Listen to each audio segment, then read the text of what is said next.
Pattaya's former mayor, now a government minister, Ittipon, has outlined plans being proposed for Songkran this year around Thailand. The enlightened head of the Ministry of Culture told the press that he totally supports the allowing of traditional Thai Songkran activities, which are gentle and non-invasive, but that his department has proposed the restriction of throwing water, foam parties, large parties, pickup trucks throwing water, parades and other non-traditional activities. This at a CCSA meeting yesterday, which included reps from the National Security Council and the Ministry of Tourism.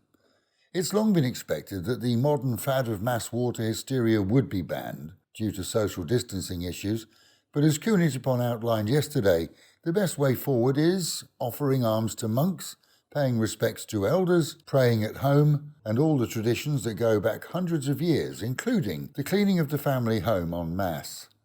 The biggest concerns for us all is the revival of the COVID virus here, which for a few mad days of fun could just see regions once again blighted, along with the lockdowns of previous outbreaks that have caused devastation to businesses and employees alike. Final legal guidelines with government approval are still awaited, but we're told we will all know very soon, allowing businesses to plan ahead. 149 was the daily COVID count announced for Thailand yesterday, with no new deaths.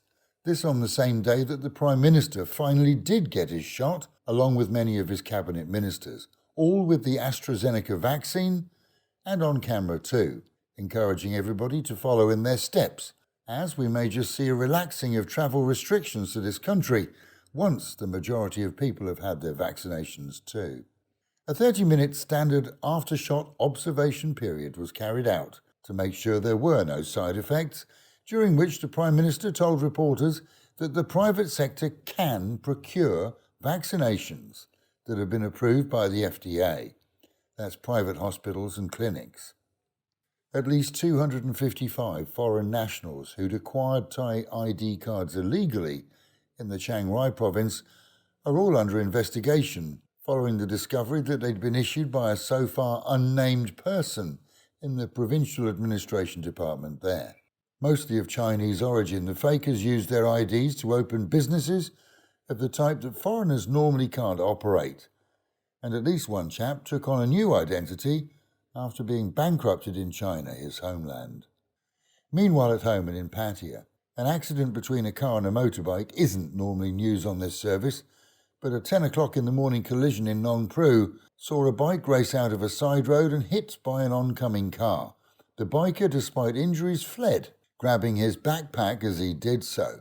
A police check of the site found evidence of drugs on a retail scale, and all medical facilities have been asked to look out for a limping pusher. Yesterday's news here on 103 FM that new Nordic group is negotiating to avoid full bankruptcy led to numerous calls and emails from worried investors. Friday will see a full report on what could have led to the orange-driven multi-condo-tailed group ending up where it is today. Once fated as the fastest-growing property group, expanding globally, the promised payments of up to 10% a year on investments have long been halted, seeing many who invested for their futures left very short of cash too. And our mayor, Khun Pattaya, has clarified to the media that whilst wary of government plans to block water festivals for Songkran, events can and will continue but under strict COVID-19 guidelines. And we can look forward to events such as food festivals, traditional activities, a variety of music and other shows along the beach, religious activities, and we may just see a special children's event day, which would replace the official Children's Day that was cancelled back during the COVID close-downs. In all, the city can enjoy a cultural few days, attracting interest from locals, expats and Thais around the country too. And with the reminder, mitts, masks and meters, wash your hands, wear a mask and keep social distancing. And the Met Office promising highs today of 32, dropping down to 23, an overcast day with a slight chance of rain. Local and national news today from Fabulous 103 FM and Fabulous Pattaya Media Group. And to get a notification every time we release another bulletin or program, like and subscribe to our channel, Fabulous Pattaya Media Group, by using the link below.